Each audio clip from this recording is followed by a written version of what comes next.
Good afternoon, students. So today class I am going to discuss about covalent character in ionic compounds and valence bond theory, then hybridization. So three topics தான் பார்க்க போறோம். So first covalent character in ionic compounds. So why covalent character exists in ionic compounds? So there are many ionic compounds which have partial covalent character. This is due to ion deformation or polarization. So நம்ம என்ன நினச்சிருப்போம் அப்படின்னா ionic காம்பவுண்டில் ionic nature இருக்குது அப்படிங்கிறத நம்ம பார்த்துருப்போம். But most of the ionic காம்பவுண்ட்ஸில் என்ன character exist ஆகுதுன்னா கோவலண்ட் கேரக்டர் எக்ஸிஸ்ட் ஆகுது, which is due to the ion deformation or polarization. So what is polarization? So this is the polarization of ions. So this is the ionic compound. So ionic காம்பவுண்ட்னா என்ன இருக்கும்? அதில் ஒரு plus charge ஒரு minus charge. So cation present ஆகிருக்கும், ஒரு ஆனையான் present ஆகிருக்கும். So அதை தான் நம்ம இங்கே மென்ஷன் பண்ணுறோம். So this is the cation, this is the anion. So it is a symmetrical structure. So here no polarization is possible here. But suppose இது போலரைசேஷனில் இன்வால்வ் ஆச்சு அப்படின்னா இந்த ஸ்பெரிக்கல் ஷேப் என்ன ஆகும்? இந்த சிமெட்ரிக்கல் ஸ்ட்ரக்சர் வந்து என்ன ஆகுது? டிஃபார்மேஷனில் போயிடும். So plus minus. ஸோ அந்த ஷேப்பு என்ன ஆயிருக்கு? அந்த இடத்துல உனக்கு சேஞ்ச் ஆகிருக்கு. So this is polarization of an anion. சரியா? ஸோ இது எப்போ பாசிபிள் அப்படின்னா when cation approaches anion in an ionic compound, the electrons are attracted by anion towards itself. So consequently the symmetrical electron cloud is deformed or polarized. This phenomenon is called as polarization of anion. Suppose ionic compound ல ஒரு cation இருக்கு, ஒரு anion இருக்கு. So இந்த cation வந்து anion கிட்ட வரும்போது, சரியா? ஸோ எப்போவுமே நான் என்ன சொல்லியிருக்கேன், நெகட்டிவ் சார்ஜாக இருந்துச்சு அப்படின்னா அது எலக்ட்ரானை ஈஸியாக அட்ராக்ட் பண்ணும். ஸோ அதே தான் இந்த கேஸ்லையும் ஒரு கேட்டயான் ஆனையான் கிட்ட ரொம்ப க்ளோஸராக வரும்போது அந்த ஆனையான் என்ன செய்யும் அப்படின்னா இதில் உள்ள எலக்ட்ரான்ஸை தன்னை நோக்கி இழுக்கும். ஸோ அப்படி இழுக்கும்போது அந்த சிமெட்ரிக்கலாக இருக்கிற எலக்ட்ரான் க்ளவுட் என்ன ஆகுது? டிஃபார்ம் ஆயிடுது. அந்த டிஃபார்மேஷனை நம்ம என்னன்னு சொல்கிறோம்? போலரைசேஷன் ஆஃப் ஆனையான் அப்படின்னு சொல்கிறோம். ஸோ இப்போ கேட்டயான் ஆனையான் ரெண்டுக்குமே என்ன இருக்கும்? உனக்கு ஒரு கேப்பபிலிட்டி இருக்கும். ஸோ அந்த கேப்பபிலிட்டி நம்ம என்னன்னு சொல்லுவோம் அப்படின்னா polarizing power and polarizability. So what is polarizing power? Suppose உனக்கு ஒரு பவர் இருக்கும், சப்போஸ் ரெண்டு பேர் இருக்கீங்க அப்படின்னா உன்னோட பவர்னால மற்றவங்கள எந்த அளவுக்கு நீ வந்து சேஞ்ச் பண்ண முடியும். ஸோ அதுதான் என்னது? Polarising power. ஸோ அவங்க எந்த அளவுக்கு சேஞ்ச் ஆகுறாங்க ஒன்னால், அதை வந்து நம்ம எப்படி சொல்லுவோம்? போலரைசிபிலிட்டி. ஸோ இந்த ரெண்டு டேர்ம் தான் நம்ம இங்கே யூஸ் பண்ணுவோம். So one is polarizing power, second one is polarizability. So what is polarizing power? The ability of cation to polarize nearby anion. So இந்த கேட்டயான் அது பக்கத்தில் உள்ள ஆனையானை எந்த அளவுக்கு போலரைஸ் பண்ணுது. So that is the power of cation, that is polarizing power. So what is போலரைசிபிலிட்டி?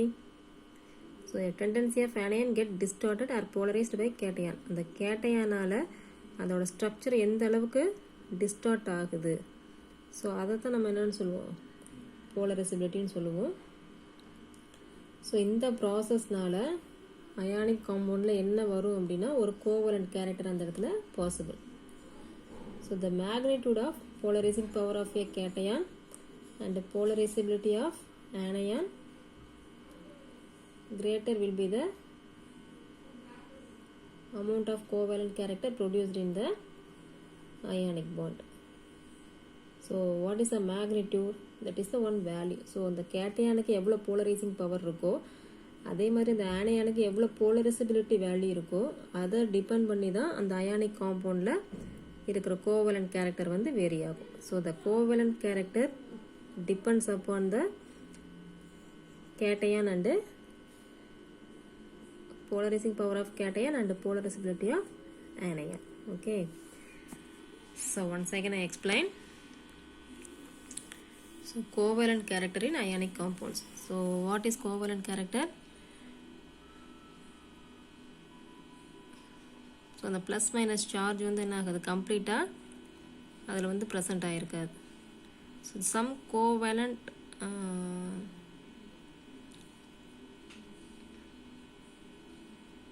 because the electron sharing மாதிரி அதில் present ஆயிருக்கும். Okay, so many of the ionic compounds having the partial covalent character which is due to deformation or polarization.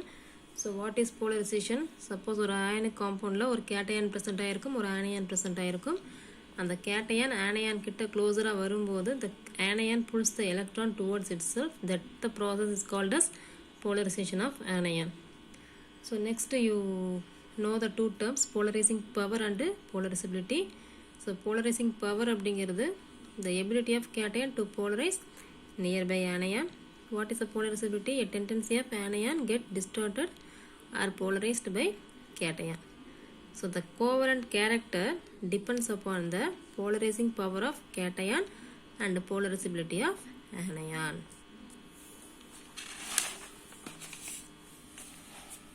So next we see the Fajans rule.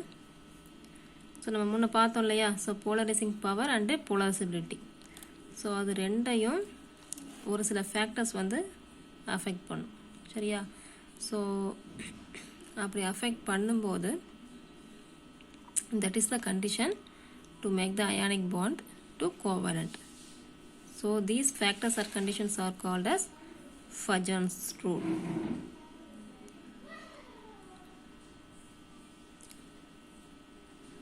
So நம்ம இப்படி தான் இருக்கோம் அப்படிங்கிறத ஒரு value வந்து நம்ம டிஃபைன் பண்ண முடியாது. சப்போஸ் ஒரு கால்குலேஷன் போடுறோம் அப்படின்னா அது ஒரு ஸ்டாண்டர்டாக ஒரு வேல்யூ கிடைக்கிது. பட் ஒரு சில ஃபேக்டர்ஸ் வந்து என்ன பண்ணும், அந்த வேல்யூ வந்து மாற்றும் இல்லையா. ஸோ அந்த ஃபேக்டர் ஆர் கண்டிஷன்ஸ் அதுதான் என்னது, ஃபஜான்ஸ் அப்படிங்கிறவர் டிஸ்கிரைப் பண்ணியிருக்காரு. ஸோ அதனால் அந்த ரூலுக்கு பேர் வந்து என்னது, Fajans rule. So what is the rule?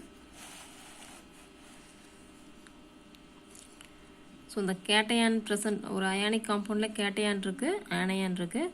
So இந்த charge of the cation, size of the cation, size of the anion, so அது எல்லாம் எப்படி இருந்தால் கோவலண்ட் கேரக்டர் எக்ஸிஸ்ட் ஆகும். ஸோ அதை தான் ஃபஜான்ஸ் வந்து எக்ஸ்பிளைன் பண்ணியிருப்பார். So first one is charge on the cation should be large. So here I show the some cations. So charge of the cations, lithium, beryllium, boron, carbon. So what is the charge of lithium? +1, for beryllium +2, boron +3, carbon +4. So you compare the polarizing power of these 4 cations. Among these, the polarizing power of carbon is more and more compared to lithium. So the covalent character of the ionic compounds, so lithium chloride, barium chloride, BCl3, CCl4. so the நாலையும் compare பண்ணும்போது covalent character எதில் exist ஆகும், எதில் நிறைய present ஆகிருக்கும், CCl4ல் present ஆகிருக்கும். So next covalent character எதில் நிறையா இருக்கும் அப்படின்னா BCl3. So next beryllium chloride. So ரொம்ப லீஸ்ட்டாக லித்தியம் குளோரைடில் ப்ரெசென்ட் ஆகிருக்கும். So it behave as a ionic compound.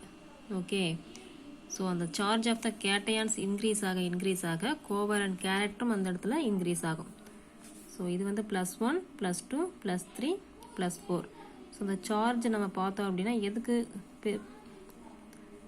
லார்ஜராக இருக்குது, கார்பனுக்கு தான் லார்ஜராக இருக்குது. ஸோ இதோடு நம்ம ஒரு குளோரின் ஆட் பண்ணும்போது இந்த காம்பவுண்டில் தான் உனக்கு கோவலண்ட் கேரக்டர் வந்து நிறையா இருக்கும்.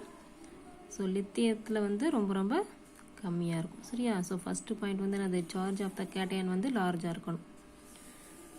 So next size of the cation வந்து ஸ்மாலாக இருந்துச்சு அப்படின்னா அதில் கோவலண்ட் கேரக்டர் ஜாஸ்தியாக இருக்கும். சரியா? So size of the cation top to bottom beryllium, magnesium, calcium, strontium, barium. So நம்ம ஆல்ரெடி பார்த்தது தான். ஸோ அட்டாமிக் சைஸ் வந்து டாப் டு பாட்டம் என்ன ஆகும், உனக்கு இன்க்ரீஸ் ஆகும்.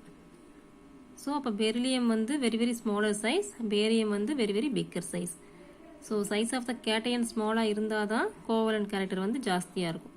So polarizing power of the order பெரிலியத்துக்கு ஹையராக இருக்கும், தென் மெக்னீஷியம், தென் calcium, then strontium, then barium. So அப்போ கோவலண்ட் கேரக்டர் எதில் எக்ஸஸாக இருக்கும், பெரிலியத்தில் தான் ஜாஸ்தியாக இருக்கும். So beryllium chloride has greater covalent character then magnesium chloride. It has more then calcium chloride. So least covalent character எதில் இருக்கும்? பேரியம் குளோரைடில் ப்ரெசென்ட் ஆகிருக்கும். So next size of the anion should be large. So அதே மாதிரி ஆனையானோட size வந்து பிக்கராக இருந்துச்சுன்னா அதில் covalent character ஜாஸ்தியாக இருக்கும். So size of the anion and போலரிசிபிலிட்டி.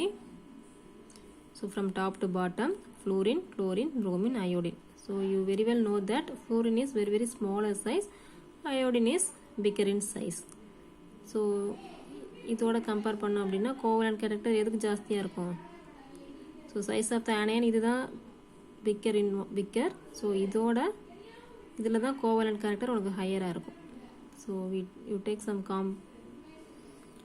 compound, calcium fluoride, calcium chloride, calcium bromide, calcium iodide. So this calcium iodide has greater covalent character than calcium fluoride. So what is the fourth point? Cation should have 18 electron valence shell configuration, that is ns2p6d10. So configuration of silver ion Ag plus 4s2 p6d10.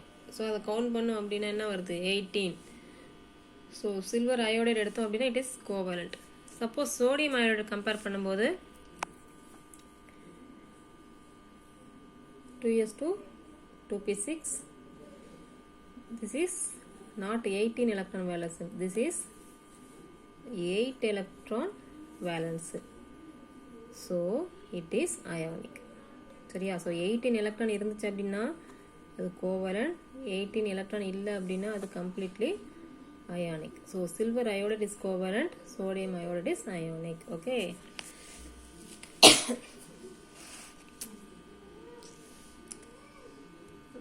So next இந்த covalent பாண்டை ஒரு theory வச்சு நம்ம explain பண்ண போகிறோம். So that theory is valence bond theory. So simply you represent as VBT. So this VB theory is suggested by Heitler and London, and later it was extended by Pauling and Slater. So this VB theory is based on linear combination of atomic orbitals principle, that is LCAO.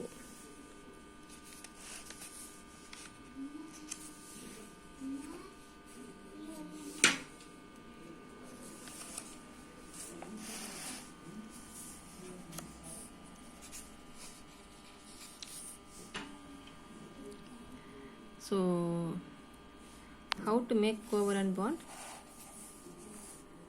The half-filled atomic orbitals overlap and covalent bond formation occurs. So this is the one atomic orbital of one atom. This is the another atomic orbital of another one atom. So both are having half-filled. So half-filled means suppose maximum ஒரு atomic orbital 2 electrons வந்து present ஆகிருக்கணும். So ஒரு electron இருக்கிறனால அது வந்து half field. So the half field atomic orbital overlap and covalent bond formation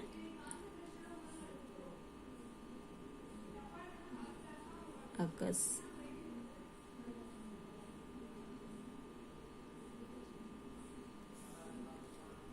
So this is also known as atomic orbital theory or orbital overlap theory. So நம்ம இந்த linear combination ஏன் சொல்கிறோம் அப்படின்னா, so this is one orbital, this is one orbital.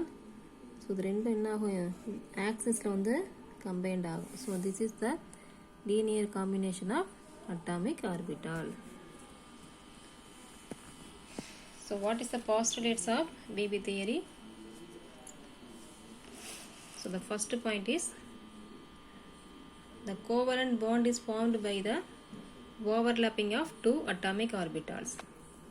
So this is the atomic orbital of A, this is the atomic orbital of B. Both are hybrid together to form covalent bond of AB. So this is the one half-filled orbital, this is another one half-filled orbital. So இது ரெண்டும் combined ஆகி நமக்கு என்ன ஆகும்? ஒரு covalent bond அந்த இடத்துல form ஆகும். So next overlapping takes place between orbitals of unpaired electron. So எப்போ ஓவர்லேப் ஆகும் அப்படின்னா ஒரு ஆட்டத்தில் உள்ள ஒரு அன்பேர்டு எலக்ட்ரானும் இன்னொரு ஆட்டத்தில் இருக்கிற ஒரு அன்பேர்டு எலக்ட்ரானும் தான் என்ன ஆகும் உனக்கு ஹைப்ரிடைசேஷனில் இன்வால்வ் ஆகும். So overlapping takes place only between the orbitals having unpaired electron. Suppose பேர்டாக இருந்துச்சு அப்படின்னா அந்த இடத்துல ஓவர்லேப்பாக பாசிபிள் கிடையாது. ஸோ கண்டிப்பாக என்ன இருக்கணும், அன்பேர்டு எலக்ட்ரான் ப்ரெசென்ட் ஆகிருக்கணும். ஸோ அதே மாதிரி overlapping between orbitals with paired electrons is not possible. Suppose இந்த மாதிரி பேர்டாக இருந்துச்சு அப்படின்னா இதுவும் இன்னொரு ஆட்டம் என்ன ஆகாது, கண்டிப்பாக கம்பைன்ட் ஆகாது. தென் atomic orbitals overlap to form a bond in which electrons are present in opposite spin. Suppose ரெண்டு ஆர்பிட்டால் கம்பைன்ட் ஆகி நமக்கு ஒரு கோவலன்ட் பாண்ட் ஃபார்ம் ஆகுது. ஸோ அதில் நம்ம எலக்ட்ரான் ஸ்பின்னோட நேச்சரை பார்த்தோம் அப்படின்னா ஒன்று அப்வேர்டில் இருக்கும், ஒன்று டவுன்வேர்டில் இருக்கும். ஸோ கண்டிப்பாக என்ன அது ரெண்டுமே ஆப்போசிட் ஸ்பின்னில் ப்ரெசென்ட் ஆகிருக்கும். So next the strength of the covalent bond is proportional to extent of overlapping of orbitals. So எந்த அளவுக்கு ரெண்டு ஆர்பிட்டாலும் கம்பைன்ட் ஆகுதோ அதை டிபெண்ட் பண்ணி தான் அதோட ஸ்ட்ரென்த் வந்து இருக்கும், அந்த பாண்டோட strength. So among the four orbitals, P, D and F orbital overlap greater extent than S orbital because இது வந்து எப்படி இருக்கும், சிமெட்ரிக்கலாக இருக்கும். ஸோ அந்த ஓவர்லேப் வந்து அந்தளவுக்கு ரொம்ப ஸ்ட்ராங்கராக இருக்காது. பட் பிடிஎஃப் அப்படின்னா அதில் கண்டிப்பாக நமக்கு என்ன இருக்கும், பர்டிகுலர் ஆக்சிஸ் இருக்கும். ஸோ எக்ஸ் ஆக்சிஸ் இருக்கும், ஒய் ஆக்சிஸ் இருக்கும். ஸோ இந்த மாதிரி ஆக்சியில் நமக்கு கம்பைன்ட் ஆகும்போது அந்த ஓவர்லேப் வந்து எப்படி இருக்கும், உனக்கு ரொம்ப ரொம்ப ஸ்ட்ராங்காகவே இருக்கும். So PDF orbital overlap greater extent than s orbital because these three orbitals overlap particular direction. So it has a greater extent. So these are the 6 postulates of VB theory. So next concept is hybridization. So what is hybridization? So mixing of atomic orbital. So what is the condition? Almost it has equal energy. So equal energy இருக்கிற atomic orbital வந்து mix ஆச்சு அப்படின்னா it gives equal number of mixed or hybrid orbital வந்து produce ஆகும். So இதோட எனர்ஜியை பார்த்தோம் அப்படின்னா ஐடென்டிக்கல் எனர்ஜியாக இருக்கும், அதே மாதிரி ஷேப்பும் ஐடென்டிக்கலாக இருக்கும். So for example this is the s orbital, this is the p orbital. So இதோட ஷேப் வந்து எப்படி இருக்கும், spherical. This is the dumbbell shape. So but energy வந்து ஆல்மோஸ்ட் ஈக்குவல். ஸோ இது ரெண்டும் கம்பைன்ட் ஆகுது. ஸோ ஒரு எஸ் ஆர்பிட்டாலும் ஒரு பி ஆர்பிட்டாலும் கம்பைன்ட் ஆகி நமக்கு 2sp ஹைப்ரிட் ஆர்பிட்டால் வந்து நமக்கு ஃபார்ம் ஆகும். ஸோ இதோட ஷேப் பார்த்தோம் அப்படின்னா ரெண்டுமே எப்படி இருக்குது, சேம் ஷேப்பில் இருக்குது. ஸோ இதோட எனர்ஜி வந்து இந்த எனர்ஜிலேருந்து டிஃபர் ஆகும். ஸோ இதுக்குன்னு ஒரு எனர்ஜி இருக்கும், அதே மாதிரி இந்த ஷேப் வந்து இது ரெண்டுலேயும் இருந்து டிஃபர் ஆகும். சரியா? So what is hybridization? Mixing of atomic orbital but both atomic orbitals has equal energy. So it gives equal number of mixed or hybrid orbitals. These are have identical energy and shape. So what is the salient features of hybridization? So atomic orbitals of almost equal energy can mix together to form hybrid orbitals. நம்ம என்ன atomic orbital எடுக்கிறோமோ அதுக்கு வந்து எல்லாத்துக்குமே equal energy இருக்கணும். So அப்படி இருந்தால் தான் ஒன்னோட கம்பைன்ட் ஆகும். ஸோ கம்பைன்ட் ஆகி நமக்கு நியூவாக ஒரு ஹைப்ரிட் ஆர்பிட்டால்ஸ் வந்து ஃபார்ம் ஆகும். So second point is, so number of atomic orbital is equal to number of hybrid orbital. So ரெண்டு அட்டாமிக் ஆர்பிட்டால் வந்து இன்வால்வ் ஆச்சு அப்படின்னா கிடைக்கிற ஹைப்ரிட் ஆர்பிட்டாலும் 2 தான். Suppose you take 3 atomic orbital means நமக்கு கிடைக்கிற ஹைப்ரிட் ஆர்பிட்டாலும் 3. So both are equal.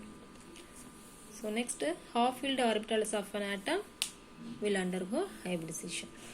So single ஃபில்டாக இருக்கணும், அது மட்டும்தான் என்ன ஆகும், உனக்கு ஹைப்ரிடைசேஷனில் இன்வால்வ் ஆகும். பட் சம் கேசஸில் completely filled or empty orbitals are also involved in hybridization. So நம்ம கோஆர்டினேஷன் காம்பவுண்ட் மாதிரி எடுத்தோம் அப்படின்னா இந்த ரெண்டு எலக்ட்ரானுமே என்ன பண்ணும், ஒரு ஆட்டத்துக்கு எலக்ட்ரானை டொனேட் பண்ணும். ஸோ அதே மாதிரி எம்டியாக இருந்தாலும் இட்டு ரிசீவ் சம் எலக்ட்ரான்ஸ். ஸோ எம்டியாக இருந்துச்சு அப்படின்னா ஒரு ஆட்டத்துலேருந்து எலக்ட்ரானை ரிசீவ் பண்ணும். பட் லோன் பேராக இருந்துச்சு அப்படின்னா அந்த ரெண்டு எலக்ட்ரானுமே என்ன ஆகும், இன்னொரு ஆட்டத்துக்கு அது வந்து டொனேட் பண்ணும். ஸோ அதுவும் நம்ம என்ன சொல்லுவோம், அதுவும் ஹைப்ரிடைசேஷனில் இந்த மாதிரி இன்வால்வ் ஆகும். So like atomic orbital, hybrid orbital can, so நான் அட்டாமிக் ஆர்பிட்டால் A1 எடுத்திருக்கேன், ஹைப்ரிட் ஆர்பிட்டால் H1 எடுத்திருக்கேன். சரியா? ஸோ அட்டாமிக் ஆர்பிட்டாலில் எப்படி ரெண்டு எலக்ட்ரான் தான் ஃபில் ஆகுமோ அதே மாதிரி நமக்கு ஃபார்ம் ஆகி வர ஹைப்ரிட் ஆர்பிட்டாலையும் மேக்ஸிமம் எத்தனை எலக்ட்ரான் தான் அக்காமடேட் ஆகும், 2 எலக்ட்ரான்ஸ் தான் அக்காமடேட் ஆகும். So hybrid orbital generally form sigma bond or contain lone pair of electrons, they do not form pi bonds. சப்போஸ் எஸ்ஸும் ஒரு ஆட்டத்தோட எஸ் ஆர்பிட்டாலும் இன்னொரு ஆட்டத்தோட எஸ் ஆர்பிட்டாலும் கம்பைண்ட் ஆச்சு அப்படின்னா நமக்கு எஸ்எஸ் சிக்மா பாண்ட் ஃபார்ம் ஆகும். சப்போஸ் எஸ் ஆர்பிட்டாலும் பி ஆர்பிட்டாலும் கம்பைண்ட் ஆனாலுமே நமக்கு ஃபார்ம் ஆகுறது எஸ்பி சிக்மா பாண்ட். அப்படி இல்லை அப்படின்னா அது லோன் பேராக ப்ரெசென்ட் ஆகிருக்கும். ஒரு ஆட்டத்தில் இந்த ரெண்டு எலக்ட்ரான் போடுவோம் இல்லையா, ஸோ லோன் பேராகவும் ப்ரெசென்ட் ஆகிருக்குமே தவிர பை பாண்ட் என்ன ஆகாது அந்த இடத்துல நமக்கு ஃபார்ம் ஆக சான்சஸ் இல்லை. So next each orbital, that is பியாக இருக்கட்டும் பியாக இருக்கட்டும், ஸோ எந்த ஒரு ஆர்பிட்டால் எடுத்தாலுமே அதில் 2 lobes are possible. So one is larger lobe, another one is a smaller lobe. So இந்த லார்ஜர் லோப் தான் என்ன உனக்கு எஃபெக்டிவாக ஓவர்லேப் ஆகும். So it overlap effectively with orbital of another atom. And the hybrid orbital arranged in space that they lie as far away from one another as possible. So because இது ஒரு s orbital, இது ஒரு p orbital. So ரெண்டும் combined ஆகி நமக்கு 2 sp orbital form ஆகுது. So இதோட shape பார்த்தோம் அப்படின்னா this is 1 sp, this is another 1 sp. So இதை சுற்றி இருக்கிறது வந்து நம்ம என்னன்னு கன்சிடர் பண்ணிக்கலாம், ஒரு ஸ்பேஸ் மாதிரி கன்சிடர் பண்ணிக்கலாம் ஒரு. சரியா? அப்படி வைக்கும்போது இந்த ஆர்பிட்டாலும் இந்த ஆர்பிட்டாலும் எப்படி இருக்குது, ரொம்ப தள்ளி தள்ளி இருக்குது. ஸோ ரொம்ப கிட்ட இல்லை. ஸோ இந்த ஆர்பிட்டால் இந்த எக்ஸ்டெண்டில் இருக்குது, இந்த ஆர்பிட்டால் இந்த எக்ஸ்டெண்டில் இருக்குது. ஸோ ரெண்டுமே ஃபார் அவேல இருக்குது. சரியா? ஸோ அப்படி இருந்தால் மட்டும்தான் நமக்கு அந்த இடத்துல ரிப்பல்ஷன் வந்து மினிமம் ஒரு பர்டிகுலர் ஜாமெட்ரி அந்த இடத்துல எக்ஸிஸ்ட் ஆகும். ஸோ ரொம்ப கிட்ட இருந்துச்சு அப்படின்னா நமக்கு ரிப்பல்ஷன் வந்து ரொம்ப இருக்கும். ஸோ ரிப்பல்ஷன் ரொம்ப இருந்துச்சு அப்படின்னா நம்ம அந்த ஹைப்ரிட் ஆர்பிட்டால் ஒரு ஷேப்போ வேறு எதுவுமே இருக்காது. சரியா? ஸோ அந்த ஹைப்ரிட் ஆர்பிட்டால் எப்படி அரேஞ்ச் ஆகிருக்கும் அப்படின்னா ஸ்பேஸில் ஒன்று விட்டு ஒன்று தள்ளி ப்ரெசென்ட் ஆகிருக்கும். ஸோ அப்படி தள்ளி ப்ரெசென்ட் ஆகிருந்தால் மட்டும்தான் அந்த இடத்துல ரிப்பல்ஷன் வந்து மினிமமாக இருக்கும். So next geometry of molecule. ஒரு மாலிகுல் எடுக்கிறோம், அது வாட்டராக இருக்கட்டும், பெரிலியம் குளோரைட், BF3, ஸோ அந்த மாதிரி எந்த ஒரு இன்ஆர்கானிக் மாலிகுல் எடுத்துக்கிட்டாலும் அதுக்குன்னு ஒரு பர்டிகுலர் ஜாமெட்ரி இருக்கும். ஸோ அந்த ஜாமெட்ரி அப்படிங்கிறது ஒரு ஷேப். அது எதை டிபெண்ட் பண்ணியிருக்கோம் அப்படின்னா என்ன டைப் ஆஃப் ஹைப்ரிடைசேஷன், அதே மாதிரி எந்த மாதிரி அது ஓரியன்டேஷனில் வந்து ப்ரெசென்ட் ஆகிருக்கு, அந்த ஆர்பிட்டால் எப்படி அரேஞ்ச் ஆகிருக்கு. ஸோ இது ரெண்டையும் டிபெண்ட் பண்ணி தான் ஒரு மாலிகுலோட ஜாமெட்ரி வந்து இருக்கும். சரியா? ஃபார் எக்ஸாம்பிள், சப்போஸ் உன்னோட மாலிகுலில் வந்து sp ஹைப்ரிடைசேஷனாக இருந்துச்சு அப்படின்னா அதோட ஜாமெட்ரி வந்து எப்படி இருக்கும், லீனியராக இருக்கும், பாண்ட் ஆங்கிள் 180. சப்போஸ் sp2 ஹைப்ரிடைசேஷனாக இருந்துச்சு அப்படின்னா அந்த மாலிகுலோட ஷேப் வந்து ட்ரையாங்குலர் பிளேனராக இருக்கும், அதோட பாண்ட் ஆங்கிள் வந்து 120 டிகிரி. அதே மாதிரி sp3 ஹைப்ரிடைசேஷன்னா the structure of the molecule is tetrahedral, the bond angle is 109 degree 28 minutes. Suppose dsp2 இருந்துச்சுன்னா it is a square planar, the bond angle is 90 degree. sp3d இருந்துச்சு அப்படின்னா it is a trigonal bipyramid. So இது வந்து trigonal, so மேலேயும் கீழே நம்ம வந்து pyramid மாதிரி ட்ரா பண்ணலாம். ஸோ அதோட bond angle 120 degree and 90 degree. So next sp3d2, that is octahedral, அதோட bond angle 90 degree. Suppose sp3d3 இருந்துச்சு அப்படின்னா the shape of the molecule is pentagonal bipyramidal.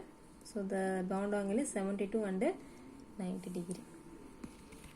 So next classல ஒவ்வொரு ஹைபிரிடைசேஷனுக்கும் ஒரு எக்ஸாம்பிள் வச்சு நம்ம எக்ஸ்பிளனேஷன் பார்ப்போம். Okay, thank you.